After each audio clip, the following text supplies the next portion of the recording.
저보다 2살 아래인 제 아우는 손아래 처남이 3명이나 있었지만 지난 40여 년간 장인과 장모를 모시고 살아왔습니다. 제 동생의 아내 사랑이 지극하기에 가능한 일이었습니다. 아우는 부산대학교 상과대학에서 무역학을 전공했지만 취업의 길을 걷지 않고 부산에서 꽤 유명한 대입 수학 강사로 활약해 왔습니다. 이미 30대에 큰 성공을 거두었기에 처남들을 모두 해외에 유학시키기도 했습니다. 그중 둘째 처남은 서울대학교 정치외교학과를 나와 미국 하버드 대학교에서 박사학위를 취득하고 강원도의 한 대학에서 교수로 근무하고 있습니다. 우리 형제도 애처가들이지만 제 사위도 애처가입니다. 제가 아내를 처음 만난 것이 1977년이니까 2023년 현재 벌써 46년을 함께 보냈군요. 저는 다시 태어난다 해도 또다시 제 아내와 결혼하고 싶습니다. 제 아내 역시 다시 태어난다 해도 또다시 저와 결혼하고 싶다고 합니다. 제 아들 녀석은 43세의 나이에도 불구하고 아직 이렇다 할 여자친구 하나 없는 처지지만 저는 종종 제 아들 녀석에게 저의 결혼관을 주입시킵니다. 신중하게 고르되 일단 결혼하게 되면 일평생 서로 의리를 지켜라 라고 말합니다.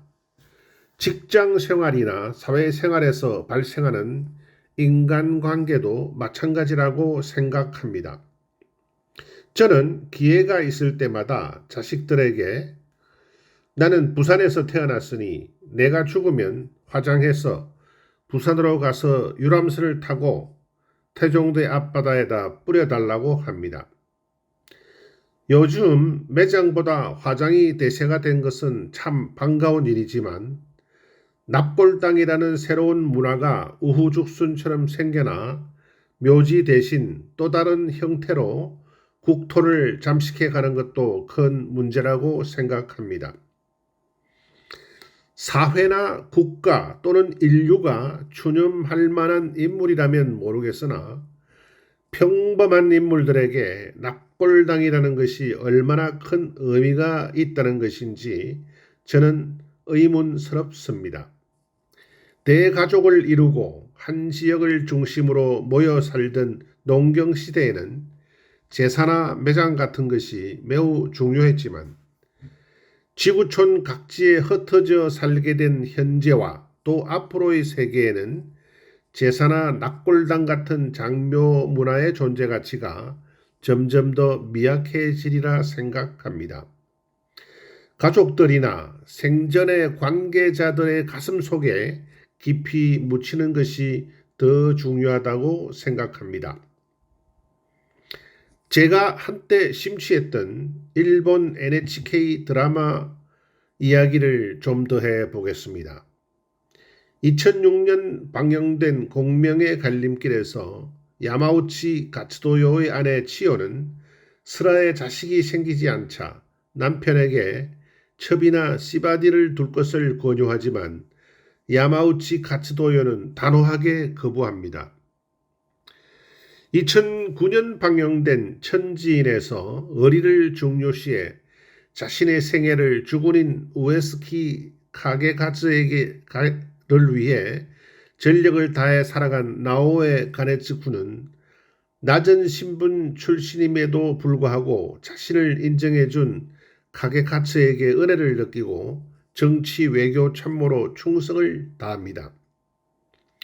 가네츠쿠에게는 2딸이 있었지만 모두 이런저런 이유로 사망해버려 대가 끊어져 버리지만 첩을 얻어 자식을 생산할 생각은 하지 않습니다.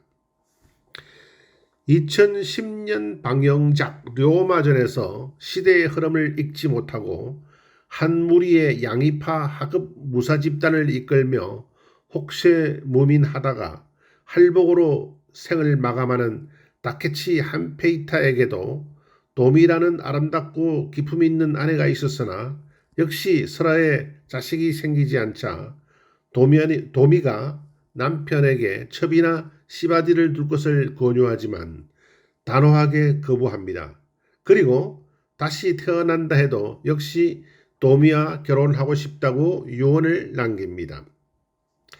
2007년 방영작 풍림화산에서 야마모토 간스케는 다케다 하루노부의 군사 참모로 승승장구하다가 그의 측실 유공주를 사모하게 되고 그녀를 위해서라도 다케다 가문을 위해 충성을 다하지만 결코 그 어떤 다른 여자와도 사랑하거나 결혼하지 않고 유공주만을 가슴에 묻은 채 호라비로 세상을 살다가 일생을 마감합니다. 2011년 방영작 고우 36화에는 히데타다의 척실이 등장합니다. 고우는 기급하며 너무나도 큰 충격을 받습니다. 그 상대는 다름 아닌 고우의 시녀 나츠였습니다. 게다가 당시까지는 아들은 낳아보지도 못하고 딸만 낳아본 고우에게 보란듯이 아들까지 낳아서 안고 와 버립니다. 그렇지만 정신을 차린 히데타다는 그것이 사랑이 아니고 일순간 욕정 해소의 결과였으며 큰 실수였다는 것을 뒷마무리를 통해 고우에게 보란듯이 보여줍니다. 집도 사주고 먹고 살만하게 한 재산 내주지만 나츠가 낳은 자식을 아들로 맞아들이지는 않습니다. 그것은 아마도 히데타다에게 있어서 오다 노부나가의 셋째 조카 고우라는 존재가 그런 대접을 받을 만한 인격과 기품과 실력과 지혜의 소유자였음을 반증하는 것이기도 했습니다. 2022년 대한민국 이혼 건수는 9만 3천 건으로 2021년보다 8.3% 감소했다고 합니다. 남자의 연령별 이혼 건수는 60세 이상 19,000건, 50대 초반 15,000건, 40대 후반 14,000건 순으로 많았다고 합니다. 여자의 연령별 이혼 건수는 40대 초반 15,000건, 40대 후반 14,000건, 60세 이상 13,000건 순으로 많았다고 합니다. 남자는 먼저 집을 세우고 들판에 포도나무를 심어 포도원을 만들고 나서 아내를 맞아야 된다. 이 순서를 반대로 해서는 안 된다. 아내를 고를 때에는 겁쟁이가 되어라. 아내를 고를 때에는 계단을 한 걸음 내려가고 벗을 고를 때에는 계단을 한 걸음 올라가라. 결혼식에서 연주되는 음악은 기세가 당당해 군악대의 행진곡과 비슷하다. 그러나 결혼을 할 때는 이혼도 생각해야 된다. 결혼을 향해서는 걸어라. 그러나 이혼을 향해서는 달려라. 부부가 진정으로 서로 사랑하고 있으면 칼날 폭만큼 좁은 침대에서도 잠잘 수 있지만 서로 반목하기 시작하면 10m 폭의 넓은 침대로도 너무 좁다. 아내를 이유 없이 학대하지 마라. 하느님은 그녀의 눈물방울 수를 늘 헤아리고 계신다. 아내의 동의 없이 아내와 관계를 가질 수 없다. 아내가 내키지 않는데도 남편이 손대면 안 된다. 유태의 격언과 탈무드에 수록된 말씀들입니다.